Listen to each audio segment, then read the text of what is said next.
छात्रों एवं छात्राओं, ये कक्षा बीए सेकेंड ईयर के स्टूडेंट्स के लिए शिक्षा शास्त्र विषय की है। इस कक्षा के द्वारा हम paper second educational thoughts and practice के बारे में पढ़ रहे हैं। इस पेपर में शिक्षा और दर्शन ये हमारा टॉपिक चल रहा है पिछली कुछ कक्षाओं से। आज हम लोग इस सीरीज़ में छठी कक्षा इसकी पढ़ रहे हैं। लेक्चर नंबर 6 है आज का ये। आज की कक्षा का जो हमारा टॉपिक रखा हुआ है वो टॉपिक है दर्शन और शिक्षा में संबंध। आज की कक्षा का हमारा टॉपिक है दर्शन और शिक्षा में संबंध। इससे पहले की कक्षा में हमने दर्शन और शिक्षा की दर्शन का जो अध्ययन क्षेत्र और विषय वस्तु है वो हमने इसके पहले की कक्षा में पढ़ा हुआ था। आज की कक्षा में हम क्या पढ़ेंगे? दर्शन और शिक्षा में संबंध। ठीक है, ये दर्शन और शिक्षा कैसे एक दूसरे से कनेक्टेड है, कैसे एक दूसरे से संबंधित है। ठीक है, चलिए देखिए यहाँ पे लिखा है पहली लाइन, नई शिक्षा नए दर्शन को जन्म देती है। पहले इतनी बात को आप समझिए, जो लिखा हुआ है नई शिक्षा नए दर्शन को जन्म देती है, और दूसरी बात है नया दर्शन नई शिक्षा को जन्म देता है। तो ये जो दो बातें लिखी हुई हैं एक ही लाइन में, इन दोनों बातों का अपने आप में बहुत डीप महत्व है, बहुत डीपली इसका महत्व है कि नई शिक्षा नए दर्शन को जन्म देती है। कैसे देती है? देखो, जब दर्शन का, पहली बात तो दर्शन का मतलब आपको याद होगा ज्ञान के प्रति प्रेम, और दर्शन का एक और अर्थ है देखना। और मैंने एक और बात बताई थी, दर्शन का एक और अर्थ है कि आप जो देखते हैं आप वैसा ही सोचते हैं। आपके सोचना और आपके देखने का नज़रिया डिपेंड करता है साथ ही साथ आपके ज्ञान पर भी। तो जब आपने जो कुछ भी देख रखा होगा या जैसी इन्फॉर्मेशन या जैसा ज्ञान आपके पास होगा, आप उसी ज्ञान के अनुसार ही सोच पाएंगे।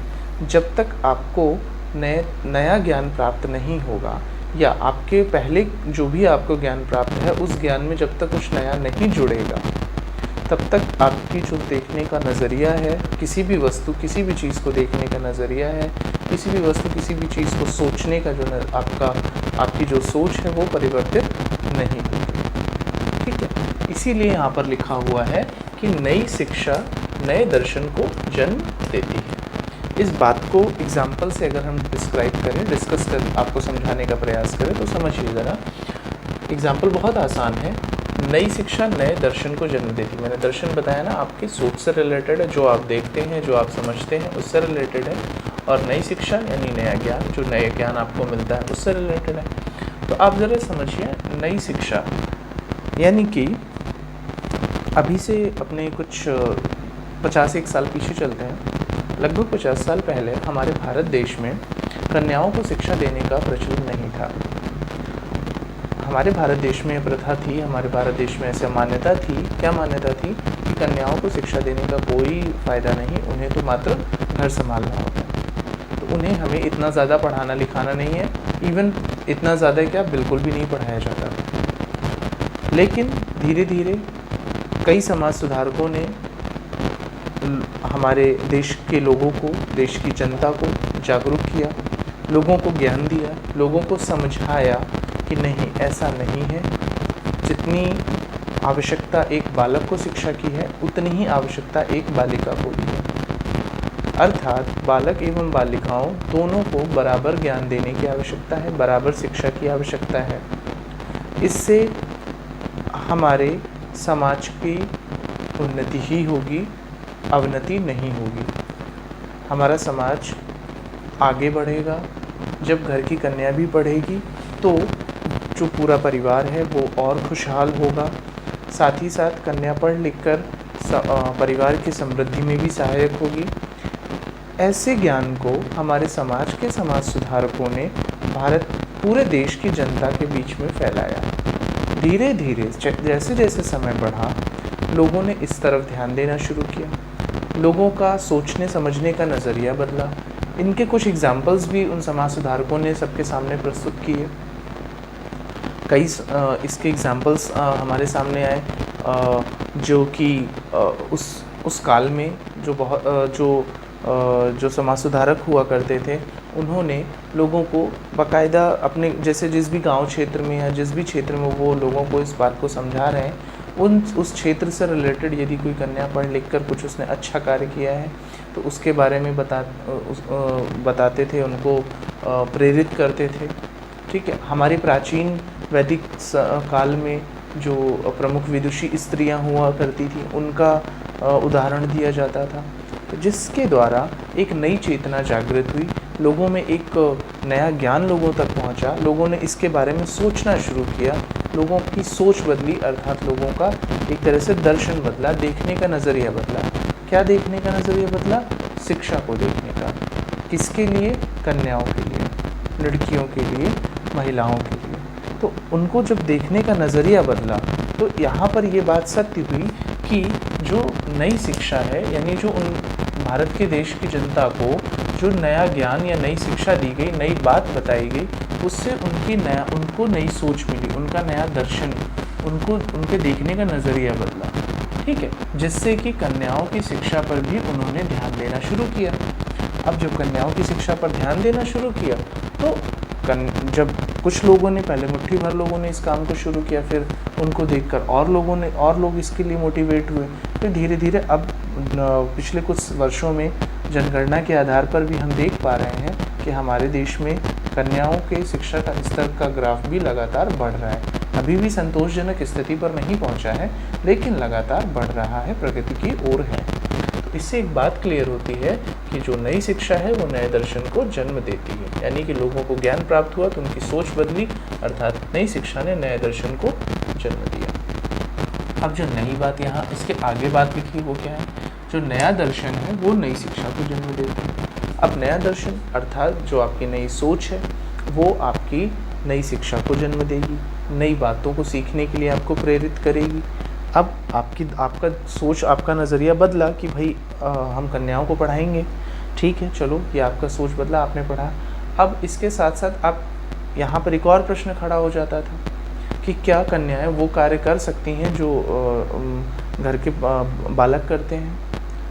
तो जब हमने उन्हें मौके देना शुरू किया, जब वो मौके मिले कन्याओं को और उन्होंने बालकों के बराबर और उनसे भी बेहतर करके हमें दिखाया, तो हमें एक और चीज़ पता चली कि हाँ, कन्याओं को जब हमने समय दिया, हमने उनको मौके उपलब्ध कराए, जब हमने उनको संसाधन उपलब्ध कराए, तो वे किसी भी जगह पर बालकों से कम नहीं आई।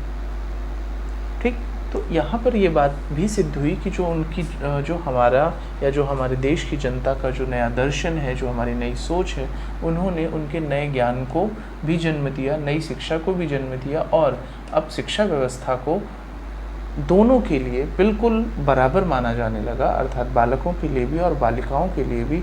साथ ही साथ हमने अपने कानूनी प्रावधानों को बदल दिया, जिसमें कि 6 से 14 वर्ष की आयु तक भारत देश में जन्म लेने वाले हर एक बच्चे को शिक्षा का अधिकार प्राप्त हो गया, चाहे वो छात्र हो या छात्रा हो, चाहे वो लड़का हो या लड़की हो। ठीक है, तो ये एक एग्जाम्पल के सहायता से मैंने आपको समझाने का प्रयास किया।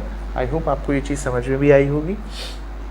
ठीक है, इसके बाद 2 पॉइंट्स और हैं जो कि दर्शन और शिक्षा से संबंधित हैं। वो क्या है?